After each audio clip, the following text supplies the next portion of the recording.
59절까지 말씀입니다. 요한복음 8장 52절부터 59절까지 말씀을 함께 보겠습니다. 요한복음 8장 52절부터 59절까지 말씀을 함께 한 목소리로 읽겠습니다. 진실로 진실로 너희에게 이르노니 사람이 내 말을 지키면 죽음을 영원히 보지 아니하리라. 유대인들이 가로되 지금 내가 귀신 들린 줄을 아노라. 아브라함과 선지자들도 죽었거늘 내 말은 사람이 내 말을 지키면 죽음을 영원히 맛보지 아니하리라 하니 너는 이미 죽은 우리 조상 아브라함보다 크냐? 또 선지자들도 죽었거늘 너는 너를 누구라 하느냐? 예수께서 대답하시되 내가 내게 영광을 돌리면 내 영광이 아무것도 아니오니와 내게 영광을 돌리는 이는 내 아버지시니 곧 너희가 너희 하나님이라 칭하는 그이시라. 너희는 그를 알지 못하되 나는 아노니 만일 내가 알지 못한다 하면 나도 너희같이 거짓말쟁이가 되리라. 나는 그를 알고 또 그의 말씀을 지키노라. 너희 조상 아브라함은 나의 때 볼 것을 즐거워하다가 보고 기뻐하였느니라. 유대인들이 가로되 내가 아직 50도 못 되었는데 아브라함을 보았느냐? 예수께서 가라사대 진실로 진실로 너희에게 이르노니 아브라함이 나기 전부터 내가 있느니라 하시니 저희가 돌을 들어 치려하거늘 예수께서 숨어 성전에서 나가시니라. 아멘. 기도하겠습니다. 주님, 오늘 또 이렇게 명절을 잘 보내고 함께 모여 하나님께 영광 돌리며 예배드리게 하심을 감사를 드립니다. 하나님, 우리가 이 시간을 통하여 정말 힘들고 어려운 것들도 고백하지만 또한 하나님 잘 다녀왔습니다. 감사하게 이 명절을 지냈습니다. 모든 것이 하나님의 은혜입니다라는 감사와 기쁨의 제사를 드리게 인도하여 준 줄 믿습니다. 하나님, 우리 성도님들 한 사람 한 사람 주께서 지켜주시고 선한 길로 인도하여 주셨사오니 더욱더 믿음의 하나님 걸음을 걸어갈 수 있도록 인도하여 주옵시고, 특별히 우리가 예수 그리스도를 본받아 매일매일 주님께서 이루시고자 하는 뜻들이 우리의 뜻이 되고 하나님 나라의 소망이 우리의 소망이 되고 하나님의 꿈이 우리의 꿈이 되는 귀한 교회 되게 인도하여 주옵소서. 특별히 우리 믿음 가운데에 더욱더 진실하게 하여 주셔서 이제는 가짜 믿음, 어떻게 보면 헛된 믿음이 아니라 진실한 믿음이요 하나님이 기뻐하시는 믿음으로 살아갈 수 있도록 인도하여 주옵소서. 감사드리며 예수님의 이름으로 기도하였습니다. 오늘 말씀은 하나님의 나라를 기뻐하는 교회라는 제목으로 함께 하나님의 말씀을 나누고자 합니다. 아마 설 때 다 같이 모여서 가족끼리 아마 좋은 시간을 가졌을 것입니다. 저도 부모님과 형제들이 다 같이 모여서 설을 지냈습니다. 그때 제 둘째 동생이 무슨 자랑을 하냐면 자기 딸이 돈을 들여서 일본 후쿠오카를 갔다 왔다고 자랑을 했습니다. 그래서 청주공항을 통해서 갔다 왔고 맛있는 것들을 먹으러 다녔다고 이렇게 얘기했던 것 같습니다. 제가 이제 그 얘기를 들으면서 좀 이상한 생각이 들었는데 그것이 무엇이냐면 제가 제 동생이 말하고 있는 것들을 믿고 있다라는 것입니다. 사실 제가 같이 간 것도 아니고 제가 그 공항을 데려다 준 것도 아니고 또 그들이 비행기 타고 후쿠오카를 가는 것도 본 적도 없고 그들이 일본에서 맛있는 것을 먹는 것들을 제가 보지도 못했는데 듣고 있으면서 제가 다 믿고 있다라는 것입니다. 왜 그렇습니까?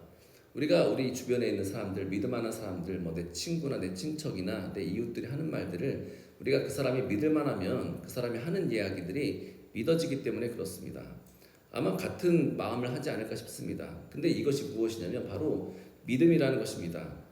우리가 믿음을 갖는다는 것은 예수 그리스도를 믿으면, 예수님이 누구신지 믿으면, 예수님이 우리에게 어떠한 존재인지 믿으면, 그분이 우리에게 어떠한 은혜를 끼쳤는지 믿게 되면 사실 예수 그리스도를 믿는 것은 굉장히 자연스러운 겁니다. 굳이 우리가 막 소리를 질러가며 고래고래 소리를 지르지 않아도 사실 그냥 믿어지는 게 우리의 인지상정이라는 것입니다. 그냥 예수님 앞에 나오면 기뻐하고 십자가를 보면 눈물이 나고 하나님의 은혜의 소리를 들으면 그냥 그 말씀이 믿어지고 감사하는 것, 그게 사실 우리의 기본적인 인생이 되어야 한다는 것입니다. 근데 뭐가 문제냐면 우리가 그런 상황 가운데 그런 삶 가운데 살지 못하고 있다는 것이 문제라는 것입니다. 그래서 오늘 말씀을 통해 도대체 왜 우리가 그렇게 살아가는지 어떤 것이 문제인지를 함께 말씀을 통해 나누고자 합니다. 예수님께서 이 땅 가운데 오셨을 때 처음에는 세례 요한을 통해서 예수님께서 이 땅 가운데 예수님 자신이 누구신지를 밝히셨습니다. 그 세례 요한이 예수님을 너무나 잘 믿게 되었습니다. 그 이후로 많은 사람들이 예수님을 따랐습니다. 특히 예수님의 제자들은 예수님을 따르면서 예수님 하신 일들을 다 보게 됩니다. 예수님 어떠한 기적을 일으키셨는지 다 보게 되고 예수님 말씀을 듣게 되니까 진짜 이분이 진정한 이 시대의 구원자이구나, 이 시대 우리를 이끄시는 분이구나 이 믿게 된다는 것입니다. 제가 이제 많은 그 큰 교회 목사님들을 만나게 되고 그 교회 목사님들의 성도들을 이렇게 막 보게 되고 또 예배를 보게 되면 어떠한 현상을 보게 되냐면 마치 아버지를 따르는 자식들처럼 자녀들처럼 그렇게 목사님을 따르는 것을 보았습니다. 제가 정말 굉장히 큰 교회를 예배를 드리는 걸 봤는데 그냥 목사님이 하는 모든 말과 생각과 이런 모든 몸짓에 따라서 성도들이 웃고 울고 함께 반응하다는 것입니다. 그러니까 하물며 목사인 존재 자체도 그러한데 하나님의 아들 예수 그리스도께서 이 땅 가운데 오셔서 말씀을 전하시는데 그 누가 믿지 않겠습니까? 근데 이런 모든 능력이 어디서부터 시작되냐면은 바로 하나님께서 예수님의 보증인이 되어주기 때문에 그렇습니다. 여러분 이 잠언에 보면 뭐라고 나와 있냐면 절대로 친구라도 보증을 서지 말라는 것입니다. 저에게 정말 둘도 없는 친구가 지금도 있는데 조폐공사를 다니는 친구입니다. 뭐 돈이 많은 것도 아니지만 적은 것도 아닌 것 같습니다. 근데 그 친구가 저한테 하루는 그런 이야기를 합니다. 진성아, 나는 너의 진짜 친구 맞지? 그렇지, 넌 내 진짜 친구지. 왜냐하면 제가 백수였을 때 이 친구가 3년 4년 동안 저를 먹여 살렸습니다. 제가 백수였을 때 시계도 사주고 먹을 것도 사주고 어디 가면은 항상 이 친구가 식당 가면 자기가 돈을 다 냈습니다. 백수일 것이 기죽을 것 같으니까 굉장히 좋은 것들로 사줬다는 것입니다. 그래서 제가 이 친구를 너무나 믿었습니다. 그때 이 친구가 저에게 한 서운한 말을 했는데 잠언에 보니까 보증 서지 말라고 하더라. 나는 너한테 내가 가지고 있는 돈 뭐 100만 원이든지 200만 원 줘도 나는 너한테 절대 보증 서지 않을 거야. 그러니까 나한테 보증은 꿈도 꾸지 마. 뭐 이런 얘기를 저한테 하는 겁니다. 뜬금없이. 그러니까 이게 저에게 너무나 서운했습니다. 아니 지가 친구라고 하면서 친한 친구라고 하면서 어떻게 그럴 수 있는가. 근데 이 친구의 마음이 신앙이 그렇습니다. 하나님께서 말씀하신 거면 따르겠다라는 겁니다. 하나님께서 그냥 말씀하신 것이 아니라는 것입니다. 그러니까 그만큼 이 어떤 사람에게 보증 서는 것 자체가 사실은 쉬운 게 아니라는 것입니다. 근데 뭐라고 말씀하냐면 성경에서 하나님께서 예수 그리스도의 보증이 되어주셨다는 것입니다. 예수님께서 40일 동안 금식 기도를 마치신 뒤에 모든 시험을 다 이기시고 세례 요한에게 세례를 받으신 뒤에 물가에서 올라오실 때에 갑자기 하늘에서 성령님께서 비둘기의 형상 가운데 예수 그리스도의 머리 위에 계셔서 예수 그리스도의 보증인이 되시고 하나님께서 하늘을 여시고 무슨 말씀을 하시냐면 예수님을 통해 이는 내 사랑하는 아들이요 기뻐하는 자라고 말씀하시면서 예수 그리스도의 보증인이 되어주셨다는 것입니다. 그러니까 누가 예수님의 보증인입니까? 하나님 아버지와 성령님께서 예수님의 보증인이 되어주시니까는 예수님 그 누구도 필요치 않다라는 것입니다. 그러니까 예수 그리스도의 능력이 어디서부터 시작됩니까? 하나님께서 나를 보증해 주셨다. 성령께서 나를 보증해 주셨다. 그러니까 예수님이 이 땅 살아갈 때에 사람의 눈치를 보는 경우가 단 한순간도 없었습니다. 왠지 아십니까? 하나님이 나의 보증이셨기 때문에 성령께서 나를 보증해 주셨기 때문에 그 두 분의 보증이라면 그 누구의 보증도 필요 없다는 것입니다. 그러니까 예수님께서 이 땅 가운데 오셔서 놀랍게도 하나님께 듣고 본 바를 계속해서 이 땅 가운데 전하시고 이 땅 가운데 하나님 나라를 침투시키는 예수 그리스도의 능력이 나타난 것은 바로 누가 하나님께서 성령께서 예수님을 보증하셨기 때문에 그렇습니다. 우리가 이 땅에 살아갈 때도 마찬가지입니다. 우리에게 과연 누가 보증을 서는 사람입니까? 우리는 누구의 눈치를 보고 살아야 됩니까? 누구의 시선 가운데 살아야 됩니까? 우리가 정말로 기도하고 말씀 가운데 믿어진다면 우리는 누가 우리의 보증인이 되는가? 바로 예수님이 우리의 보증인이 되신다는 것입니다. 그러니까 자꾸 누구에게 기도해야 되냐면 누구에게 부탁해야 되냐면 하나님 아버지께 부탁하고 기도하는 것이 바르다라는 것입니다. 그러니까 우리가 기도할 제목이 없다고 말하는 것이 아니라 기도할 게 너무 많은 시간이 없다라고 고백하는 것이 맞다는 것입니다. 왜냐하면 우리가 하나님께 기도하면 기도할수록 어떤 일이 벌어집니까? 자꾸 기도하면 기도할수록 기도할 제목이 늘어난다는 것입니다. 제가 하루는 우리 교회 어른들이 한 30명 정도 되고 중고등학생들이 10명이고 청년부가 한 5, 6명 돼서 한 4, 50명 정도 되는 사람들이 지금 상소교회를 이루는 것 같습니다. 하나님께 제가 하나님 우리 교회 한 100명 정도 돼도 될 것 같은데 왜 40, 50명 정도밖에 안 되니까 하고 하면서 이제 그런 기도를 그냥 드렸던 것 같습니다. 그랬더니 제가 하루는 깨닫게 되었습니다. 제가 기도를 하면서 어떤 걸 하냐면 한 명 한 명의 얼굴을 떠올리면서 이렇게 기도를 하는데 한 40명에서 50명 기도를 하니까 시간이 너무 힘듭니다. 시간이 너무 많이 잡아먹습니다. 그러니까는 약 100명 정도 되면은 이건 도대체 어떻게 기도를 할까? 이거 너무 시간이 오래 걸릴 것 같으니까 하나님께서 아직 나에게 그런 분량이 안 되니 뭐 이 정도 하신 것 같고 또 하나님께서 저에게 능력을 주시면 또 상속의 사람들이 함께 부흥의 경험을 받지 않을까 싶습니다. 무슨 말입니까? 우리가 자꾸 하나님 앞에 뭘 해야 되냐면은 하나님께 부탁드릴 것이 있으면 하나님 믿어지면 예수 믿어지면 자꾸 뭐 하게 됩니까? 자꾸 하나님께 기도하는 일들이 일어난다는 것입니다. 그러니까 그것이 꼭 아침에 뭐 새벽 예배도 기도하지만은 지나갈 때도 기도하고 때로는 문 앞에 붙여놓고 기도하고 때로는 잊어버리지 않기 때문에 핸드폰에 적어서도 기도한다는 것입니다. 이유는 딱 한 가지입니다. 그분이 나의 보증인이 되시기 때문에 그렇습니다. 그러니까 우리가 자꾸 누구를 의지하고 살아가다 보면 예수님을 의지하고 살아가다 보면은 자꾸 뭐 하게 되냐면 기도할 수밖에 없다는 것입니다. 걸어가면서도 기도하고 밥 먹으면서도 기도하고 새벽에도 기도하고 또 잠잘 때에도 기도하고 또 죄를 지었어도 하나님 내가 죄를 지었습니다. 다시 한번 용서해 주십시오 하고 기도를 드릴 수밖에 없다는 것입니다. 그러니까 그런 인생을 살다 보면 자꾸 어떤 일이 벌어지냐면 나의 인생이 자꾸 이상하게 바뀌게 됩니다. 예전에는 나만 바라보고 살고 내 영광이 가장 중요했었는데 점점 기도하면 기도할수록 누구의 영광을 쫓아가냐면 하나님의 영광을 위해서 살아가는 그런 삶으로 바뀌어진다는 것입니다. 그러니까 예수님께서 54절에 이렇게 말씀하십니다. 예수께서 대답하시되 내가 내게 영광을 돌리면 내 영광이 아무것도 아니오니와 내게 영광을 돌리시는 이는 내 아버지시니 곧 너희가 너희 하나님이라 칭하시는 그이라. 그러니까 예수님께서 일평생 살아가시면서 단 한 번도 성경에 보면 자기 자신에게 영광을 돌린 적이 없습니다. 예수님께서 하시는 모든 일을 통해 그 마음을 아는 사람들이 다 누구에게 예수님이 하신 일들을 보고 하나님께 영광을 돌렸더라, 하나님을 찬미하였더라, 하나님의 위대한 일들을 경탄하였더라, 감탄하였더라, 하나님 놀라운 일을 하신 것들을 그들이 보고 놀랐더라. 계속 누가 영광을 받게 되냐면 예수님이 하신 일들을 보고 계속해서 하나님이 영광을 받으신다는 것입니다. 그렇게 했을 때 하나님께서 누구를 예수님을 높여서 영광을 받게 하신다는 것입니다. 그러니까 우리가 이 땅 가운데 영광을 받는 것, 존중을 받는 것, 귀한 사로 여김을 받는 것은 내가 스스로 되는 것이 아니라 내가 스스로 높은 자리에 가는 것이 아니라 내가 스스로 높은 직분을 얻는 것이 중요한 것이 아니라 하나님께서 나를 높이시면 하나님의 뜻을 따라가다 보면 하나님께 영광을 돌리다 보면 하나님께서 우리를 높이신다는 것입니다. 예수님께서 우리에게 예수님과 같이 영광스럽게 하는 인생을 주신다는 것입니다. 그러니까 하나님께서 예수님을 높여주시니까 세상 사람들 다 예수님을 믿습니다. 예수님을 따릅니다. 예수님 하신 일들을 보면 하나님을 찬양합니다. 심지어 누구까지 예수님을 재판했던 로마에서 파견 나온 본디오 빌라도마저 이 총독마저 예수님 보고 이렇게 고백합니다. 여러분, 이 사람은 참 선한 사람입니다. 이 사람은 정말 죄가 없는 사람입니다. 빌라도가 얼마나 봤길래 예수님을 얼마나 만났길래 예수님에 대해서 알 수 있겠습니까? 근데 하나님께서 보증인이 되시니까 예수님 보증인이 되시니까 빌라도가 하는 고백이 무엇이냐면 예수님께는 죄가 없다는 것입니다. 그러니까 우리가 사람의 눈을 따라가고 사람의 영광을 구하다 보면 우리는 사람의 눈치를 보다 보면 우리 인생의 보증인이 사람이 된다는 것입니다.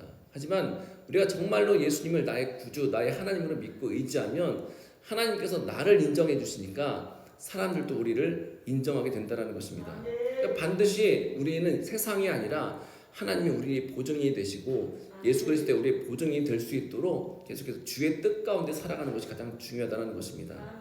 이렇게 성부 하나님과 성령 하나님께서 보증하시고 많은 사람들이 예수 그리스도를 메시아로 그리스도로 믿는 이 예수님을 지금 누가 믿지 못하고 있냐면 유대인들이 믿지 못합니다.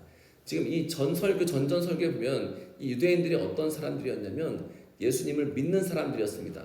예수님을 배척한 사람들이 아니라 예수님을 믿었다라고 성경을 표현합니다. 근데 예수님을 믿었던 이 유대인들이 누가 하는 말들을 예수님이 하시는 복음의 말들을 듣고서 뭐라고 고백하냐면 예수님 당시 귀신 들렸습니다.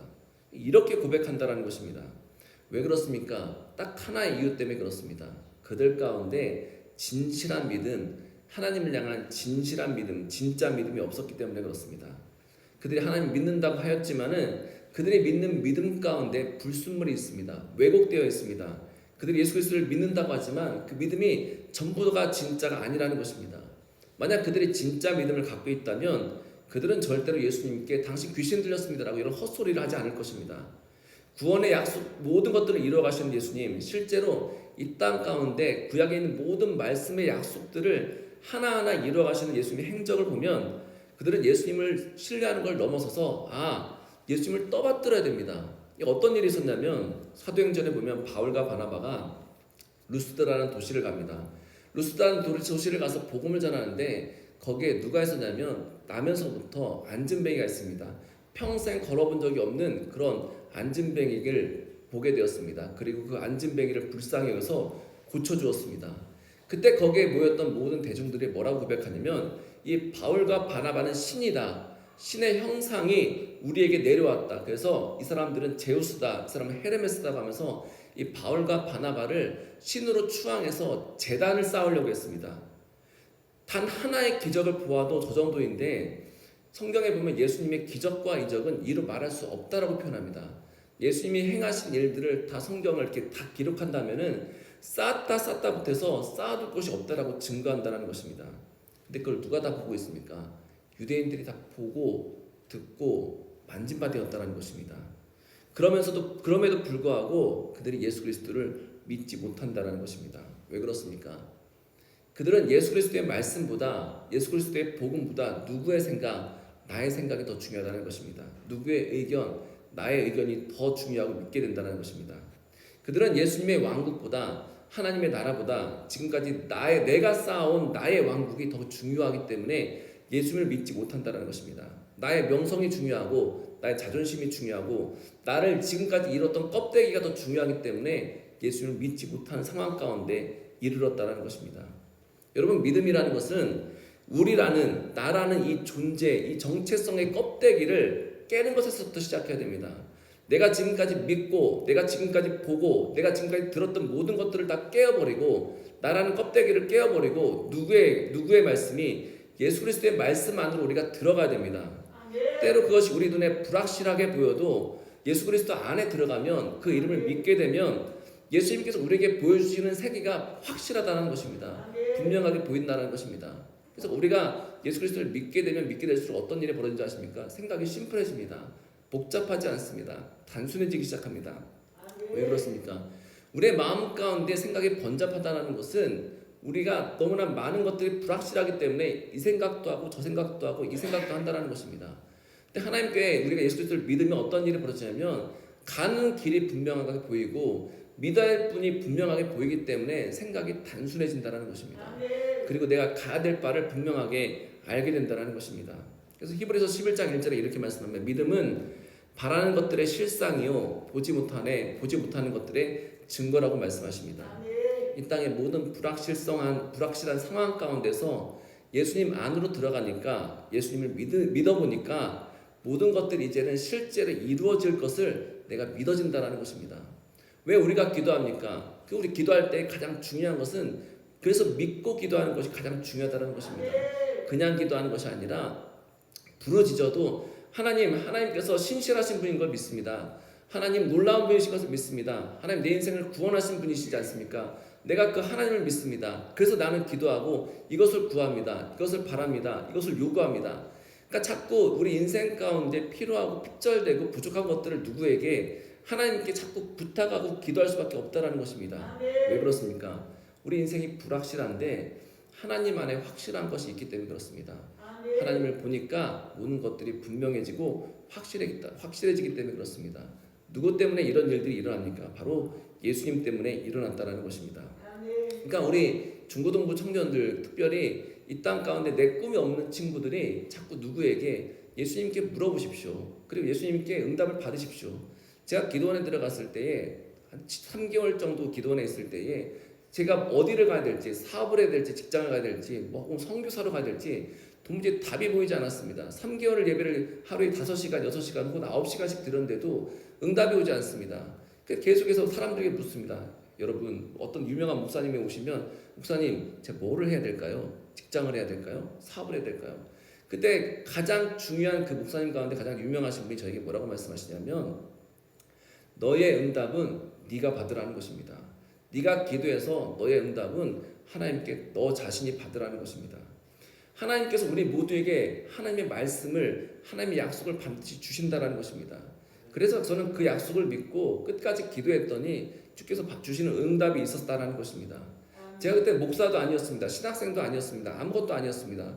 사업을 하다가 이 사업이 잘 안 돼가지고 하나님 그럼 난 무엇을 해야 될까요? 저는 커피 사업을 하려고 이 땅에 뭐 커피를 잘 만들어 보려고 그거 배운 다음에 하나님 난 이거 하면 좋겠죠 하면서 그거 성공하게 해달라고 그것 때문에 올라갔던 것이었습니다. 근데 하나님께서는 나에게 분명한 목적을 보여주셨고 깨달음을 주셔서 제가 이 길을 지금 이렇게 뚜벅뚜벅 걸어가고 있다는 것입니다. 그러니까 누구에게 한 사람 한 사람에게 하나님께서 분명하게 하나님을 부르짖는 자에게 하나님께 요청하는 자에게 하나님께 답을 구하는 자에게 하나님 반드시 응답하신다는 것입니다. 그러니까 청년의 때에 반드시 부르짖어야 한다는 것입니다. 하나님 내가 가야 될 바가 무엇입니까? 어디로 가야 됩니까? 내가 어떠한 길을 기뻐하십니까? 묻다 보면은 누가 신실하신 하나님께서 우리의 약속되신 예수님께서 반드시 우리에게 응답하신다는 것입니다. 우리가 아프고 힘들 때에 누구를 의지해야 됩니까? 예수님을 의지해야 됩니다. 우리 인생 가운데 불확실할 때, 재정적으로 어려울 때에, 힘들고 어려울 때에 누구에게 예수님께 붙들어야 한다는 것입니다. 그러면 누가 우리의 보증인 되신 예수님께서 우리에게 응답하시고 가장 선한 길로 인도하신다는 것입니다. 문제는 예수님께서 보여주신 그 길이 내가 보기에 원치 않는 길이 될 때에, 내가 보기에 이게 시원찮은 길일 때에, 내가 보기에 이것은 내가 원하는 길이 아니라고 생각할 때에 우리는 그 예수 그리스도의 말씀 가운데 서지 않고 순종하지 않고 내 길을 내 마음대로 가다가 어떠한 일이 벌어지냐면 자꾸 하나님의 길과 예수 그리스도의 길과 어긋나는 일들이 일어난다는 것입니다. 지금 여기에 모인 무리들이 어떤 사람들입니까? 다 예수 그리스도를 믿었다라고 하는 사람들이었습니다. 근데 그들에게 예수님께서 생명의 말씀을 전하시자마자, 그들의 복음의 말씀을 전하시자마자 그들이 시험에 듭니다. 그냥 내가 원했던 길이 아니라 내가 듣고 싶었던 말씀이 아니었기 때문에 그렇습니다. 그런 상황 가운데 이들이 직면하니까 어떻게 합니까? 예수님을 비방합니다. 예수님은 뭐라고 합니까? 당신 귀신 들렸다라고 이야기하고 있다는 것입니다. 예수님께서 그래서 가장 중요한 한 사람을 예를 들어주시는데 그것이 누구냐면 바로 아브라함이었습니다. 오늘 본문의 56절에 이렇게 말씀합니다. 너희 조상 아브라함은 나의 때 볼 것을 즐거워하다가 보고 기뻐하였느니라. 하나님께서 아브라함에게 하신 약속 우리가 너무나 잘 알고 있는 것처럼 천하 만민이 내 씨로 말미암아 복을 얻을 것이라고 약속하셨습니다. 그리고 아브라함이 그것을 믿고 하나님께서 그것을 그의 의로 여기셨습니다. 의로 여겼다는 것은 아브라함이 죄인의 길에서 이제는 의인으로, 아브라함이 죄의 종이 아니라 이제 하나님의 친구로서 인정받았다는 것입니다. 근데 아브라함의 믿음이 계속해서 그러면 굳건히 서 있느냐? 그렇지 않습니다. 들쑥날쑥합니다. 아브라함이 99세 때에 딱 두 번 하나님께서 그에게 사자를 보내시고 말씀하시면서 아브라함의 아내 사레를 통해서 하나님께서 아들을 주실 것을 말씀하십니다. 그때 누가 웃냐면 아브라함도 웃고 사라도 웃었습니다. 100세가 될 그 아브라함에게 또 사라는 90세가 될 그 사라에게 산의 아이가 태어난다는 것이 어불성설이기 때문에 그렇습니다. 지금도 우리 교회에 90세 된 분들이 한 3분 정도 있습니다. 그분들이 막 애를 낳는다, 하나님께서 나타나서 너 애 낳는다고 하면 얼마나 이게 망측스러운 일입니까? 그러니까 아브라함과 사라도 이게 믿어지지가 않습니다. 내가 100세 때인데, 내가 90세인데, 아니 하나님 어떻게 이 아들을 낳을 수 있겠습니까? 이 복음이 믿어지지 않는다는 것입니다. 근데 여호와 하나님께서만이 이 약속을 잊지 않으십니다. 그리고 아브라함 100세 때에 진짜 아들 이삭을 주셨습니다. 그때 이 아브라함의 믿음이 갑자기 레벨이 업됩니다. 지금까지 99세 때까지는 하나님 말씀하시면 웃고 사례도 웃고 뭘 그렇게까지 이런 믿음이었는데 진짜 100세 때에 90세에 아들을 얻고 보니까 하나님의 말씀은 신실한 거구나. 하나님 약속을 깨지 않는 분이시구나. 하나님 진짜 믿을 만한 분이구나. 이것을 믿게 되었다는 것입니다. 그래서 이제는 하나님께서 매주로 콩 심는데 파진한다고 해도 믿는 일들이 있다는 것입니다. 그런 아브라함에게 하나님께서 마지막 시험 하나를 주시는데 그것이 무엇이냐면 아들 이삭을 하나님께 산채로 바치라는 것이었습니다. 그 당시에 제사는 뭐냐면 각을 뜨는 겁니다. 짐승을 어떻게 하냐면은 이렇게 배를 갈라가지고 가죽을 벗기고 그를 태워서 드리는 것이 제사의 방법입니다. 근데 그런 제사를 누구를 드리라면 어린 양도 아니고 소도 아니고 자기의 사랑하는 100세 때 얻은 아들을 그렇게 각을 떠가지고 다 태워서 하나님께 드리라고 말씀합니다. 아마 90세 때의 아브라함이나 99세 때의 아브라함이면 이 말씀을 듣고서 하나님 어떻게 이렇게 잔인무도하십니까? 어떻게 그런 명령을 내리십니까? 라고 반박할 수 있다는 것입니다. 근데 이제 하나님을 향한 신실한 믿음을 갖게 된 아브라함은 자기의 장성한 아들을 데리고 어디를 데려가냐면 모리아 산에 올라가서 산채로 죽여 제사를 지내고자 했다라는 것입니다. 그때 이 아브라함의 믿음을 우리는 어떻게 보면은 좀 어떻게 그럴 수가 있는가, 아빌의 된 자로서 어떻게 그렇게 잔인할 수 있는가 생각하는데 히브리서 11장 17절부터 19절에 이렇게 말씀합니다. 아브라함은 시험을 받을 때에 믿음으로 이삭을 드렸으니 저는 약속을 받은 자로 돼 그 독생자를 드렸느니라. 저에게 이미 말씀하시기를 내 자손이라 칭할 자는 이삭으로 말미암으려 하셨으니 저가 하나님이 능히 죽은 자 가운데서 다시 살리실 줄을 생각한지라. 비유컨대 죽은 자 가운데서 도로 받은 것이니라. 그러니까 아브라함이 뭘 믿냐면 하나님, 이 아들 이삭은 그냥 아들이 아니라 약속의 아들입니다. 그러니까 우리가 왜 자꾸 제가 성경을 여러분에게 읽으라고 하고 그 약속을 믿으라고 하냐면 약속을 믿을 때 우리는 정말 담대한 믿음이 생깁니다. 이 아브라함이 이삭을 제사로 바칠 때 무슨 고백을 하냐면 하나님, 이 이삭은 그냥 아들이 아니라 약속의 아들입니다. 하나님께서 이 아들을 통해서 이 아들의 후손을 통해서 천하 만민이 복을 얻게 하는 후손을 내실 것입니다. 그래서 이 이삭은 반드시 필요합니다. 죽어서는 안 되는 아들입니다. 근데 하나님께서 이 아이들을 죽이라고 하셨다면 하나님께서는 이 아들을 내가 죽인다 할지라도 하나님께서 다시 살리실 줄을 내가 믿겠다는 것입니다. 그런 믿음 가운데 아브라함의 믿음이 있으니 그가 이 시험을 통과했다는 것입니다.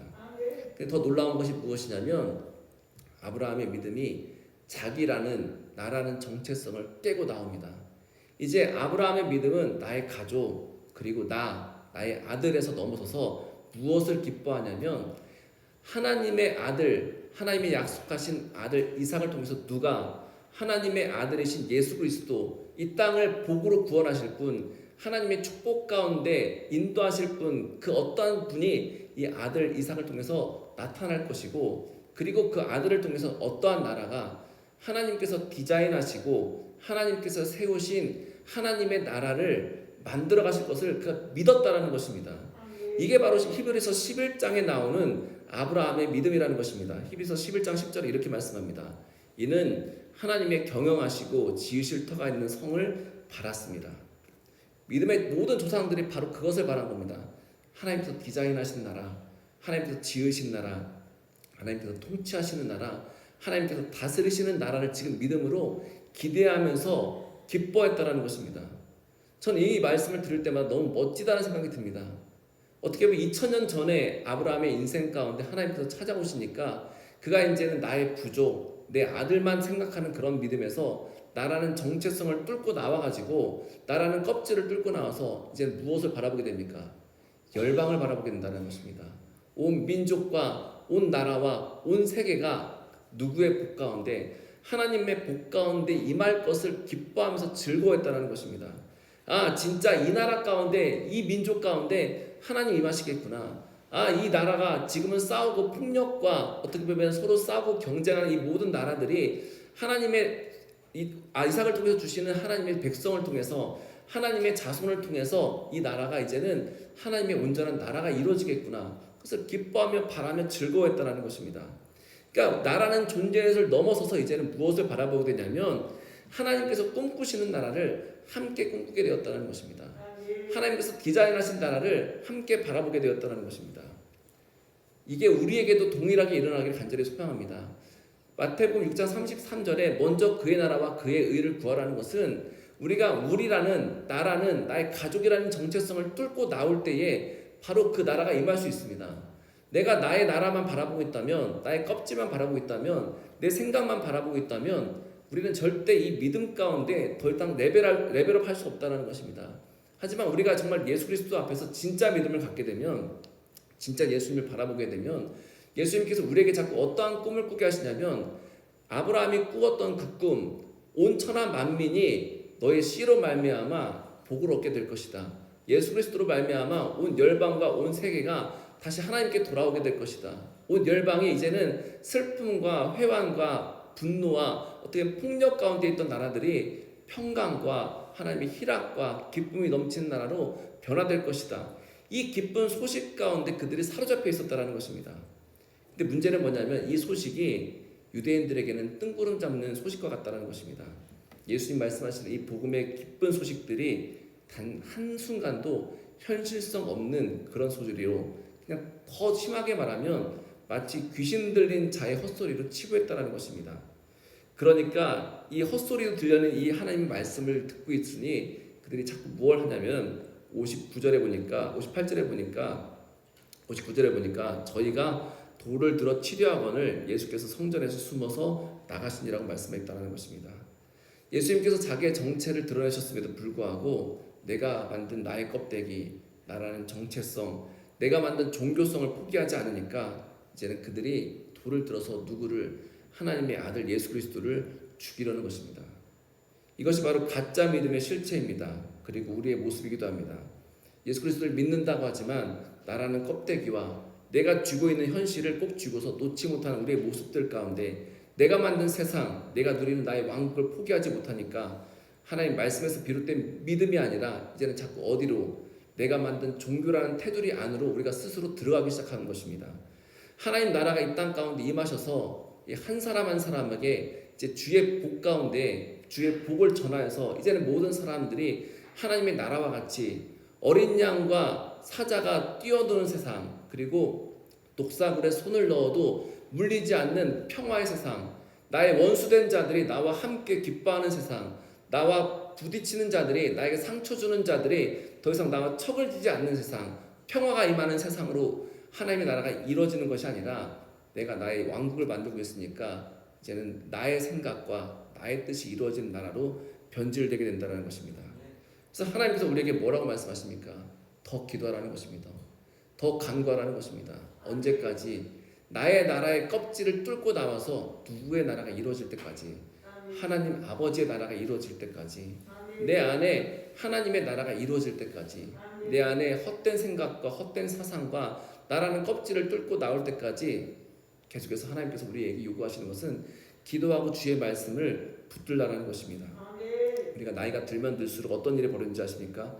자꾸 우리의 생각과 우리의 껍데기가 너무나 두꺼워져서 더 하나님을 만나기가 힘들어집니다. 그때마다 더 기도하고 더 매달려야 됩니다. 왜냐하면 하나님께서는 반드시 자기의 껍데기를 뚫고 나오는 한 사람, 하나님께 순종하는 한 사람, 진실로 하나님의 말씀을 목숨같이 지키는 한 사람을 통해서 죽음의 나라가 아니라 하나님의 나라를 우리 가운데 선물로 주시기 때문에 그렇습니다.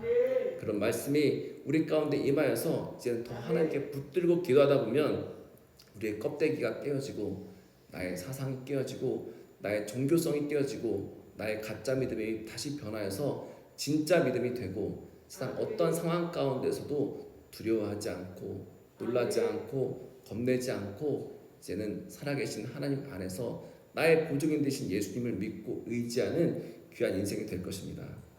그런 우리 상속교회가 되면 하나님께서는 이 교회를 크게 쓰실 것이고 사람의 많고 적음을 떠나서 이 교회가 기도하는 모든 것들이 이루어질 것이고 이곳에서 말씀을 듣는 사람들이 주의 복음을 깨닫게 될 것이고 그들의 마음과 생각이 변화가 되어서 굳었던 마음들, 슬퍼했던 마음들, 외로운 마음들, 회환이 찬 마음들, 분노의 마음들이 변하여 부드러운 마음이 될 것이고 기쁨과 희락과 평강이 넘치는 그런 나라로 우리를 인도하실 줄 믿습니다. 하나님께 목말라 하는 인생에게 하나님께서 반드시 응답하실 것입니다. 그래서 우리가 함께 그 믿음을 가지고 다시 한번 승리하며 나아가는 귀한 상속교회 되시기를 간절히 소망합니다. 함께 찬양하며